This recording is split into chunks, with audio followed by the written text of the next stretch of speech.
to buy body bags as the country fights COVID-19.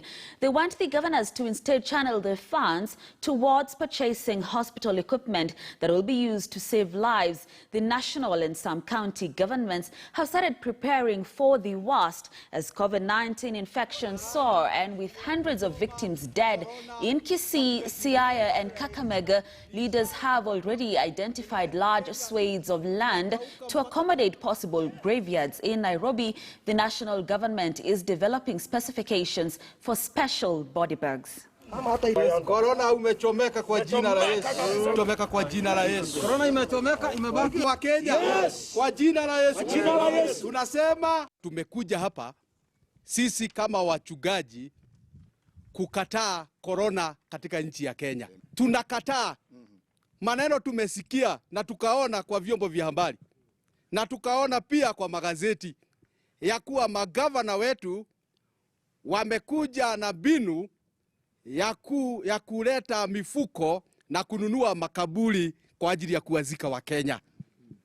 Corona hii ina miezi 4 Kenya. Sasa ni nini hiki ambacho kitachochea watu wengi kufa ambao hawajakufa na miezi 4? Tunataka kusema ya kwamba corona tumekumaliza Kenya katika jina la Yesu. Tungependa magavana wafanye vitu 3, waachane na mambo ya makaburi, maana hiyo haiwezekani. Wekeni sanitizers, wekeni maji kwa masoko, muanunulie wa Kenya wanyonge barakoa na mutibu watu kabla hamujawaua. Kwa hivyo kama kanisa la Kenya tumesema hatutaki. Tutengeneze, tuweke bidii kutengeneza vitanda, kutengeneza ICU, lakini si mambo ya kununua makaburi ya halaiki na mifuko. Hiyo ni mambo ya kustua taifa hili, hiyo ni mambo ya kuweka hofu, na tunailaani kwa jina la Yesu. Naomba tu wewe ukinunua ujue yawezekana ni wewe utazikwa nayo.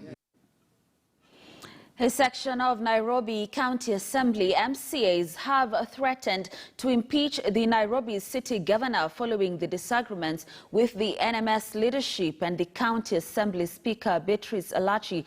Today's meeting comes a day after MCAs allied to Sonko hatched a plot to oust the Nairobi County Assembly Speaker Beatrice Elachi.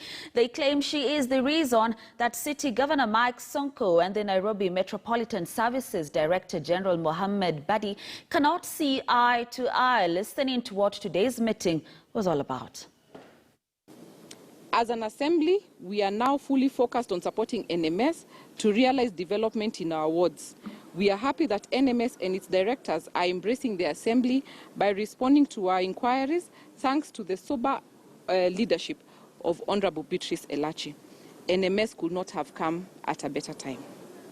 Last but not least, we want to thank Honorable Elachi and the Service Board for finally addressing the question of the clerk of the Assembly. Indeed, for the first time, Nairobi County Assembly has a clerk who was procedurally employed and a person who is experienced in public service. We want to warn Jacob Ngwele to stop being used by Sonko to frustrate the Assembly. Ngwele should be busy seeking for a safe escape, rather than being the source of confusion in the county.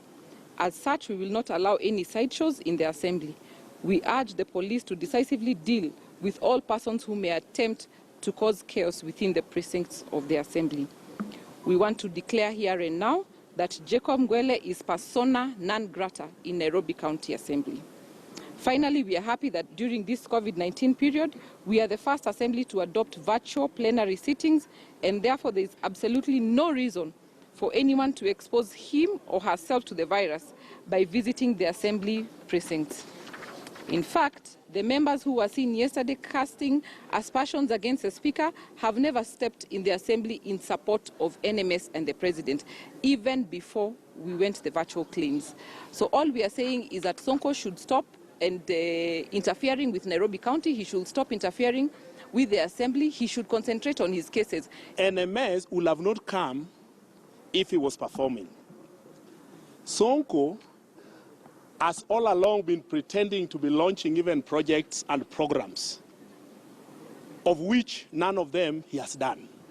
He has been launching things which are being done by Kura or Kera. Ask him anything he has done from the county government. The guy has done nothing. But with the coming of the Nairobi Metropolitan, we can assure you, particularly my ward, Embakasi, I have been chasing for a borehole, one borehole for the last 4 years, and I was not able. With the coming of the general, already within 1 week, I have 5 of them. So that can clearly tells you that that is a replica in each and every ward. Governor Sonko keeps on pretending to be a very rich man. I've always raised this issue. This man is not rich. The man is a big pretender. Try to tell him not to pay pending bills. He will have nothing. The man literally takes 40% from every contractor, 40%, which means even the contractor themselves, the work they are doing, those are shoddy jobs. How do you part with 40% of the money you have worked for? That definitely clearly tells us that even the work you did may be ni hewa.